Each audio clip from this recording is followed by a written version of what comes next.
All right, folks, here's a quick overview on how to use the resume builder in Major Clarity. So some of you might already have a resume drafted, and that's awesome. Some of you might already have a resume that's finished, and that's great as well. The Resume Builder tool in Major Clarity is a great tool for those of you who are maybe just starting on a resume or who have never created one before. So to access this, you're going to go to our favorite left-hand column, and you're going to scroll down to where it says Resume Builder. All right, and so what you have here is you have basically this template that will help you kind of craft this resume from scratch. So going through this, I can do my first and last name, my email address. If you're creating this for the first time, make sure you're using a professional email address. Maybe that's your Cortez student's address.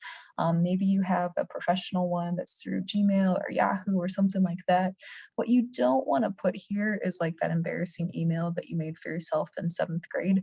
I'll use my sister, for example. She had a great email for a while that was like frogeater87, maybe not exactly what employers are looking for. For your phone number, you're going to want to go ahead and plug in the best number that people can reach you by. So I'm going to put in my fake number there. And for your address, go ahead and put your home address, the best place for people to reach you. The objective is an optional statement, but basically what it can be if you choose to have an objective in your resume, it's going to be a brief explanation of kind of your immediate professional goals and your intentions for applying to a job. So they give a beautiful example down here. I am a dedicated person who wants to use her skills and education to help students achieve using both traditional and modern approaches. So that would be a great objective. It sounds like if I were applying for, let's say, a teaching job. You're going to want to tailor your objective to meet kind of the type of jobs that you're looking for. So maybe you're looking for your first job and it's in like the food service industry. You would say something like, I am a hard worker who is committed to helping customers and delivering a spectacular experience, something like that. Anyways, once you've created this basic information, go ahead and be sure to click Save. And then you're going to move on to the next tab, which is your experience.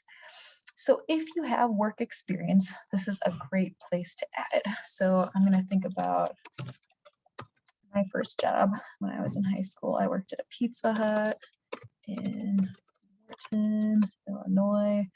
Oh my gosh, I can't remember when I started. Start date.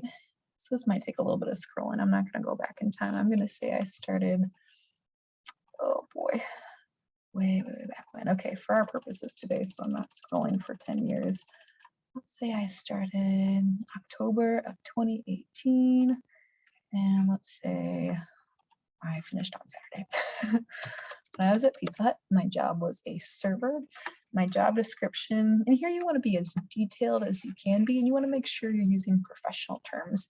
So as a server, like, yeah, I delivered food to people, I calculated bills, I cleaned tables, but maybe I say I provided care and service to dine in and carry out customers, assisted with building and routine ordering. Basically think about everything that you did in this job. It's going to showcase the skill sets that you developed there. So as you can see, when I go to do experiences, I can add more than one. So if you've had multiple jobs, go ahead and feel free to add those that you feel are relevant to the job you're planning on applying for. If you don't have work experience yet, maybe you have volunteer experience. Maybe you have something that you're doing outside of school that you want potential employers to know about. I'd say at this point in your life, feel free to be as thorough as you'd like in this section. All right, after you've finished your experience, we're going to move on to education. So at this point in your lives, I would go ahead and put in your high school education at this point. Most employers aren't really interested in your middle school education. So I'm gonna say Montezuma Cortez High School, Colorado. Again, your start date, some of you guys are gonna have to scroll for a really long time. That is fine. If you can't remember the exact start date, like if it was 4 years ago for you, don't worry too much about it. Your graduation date, I know not all of you have graduated yet, and so it is okay to put your anticipated graduation date. Employers will know what you're doing.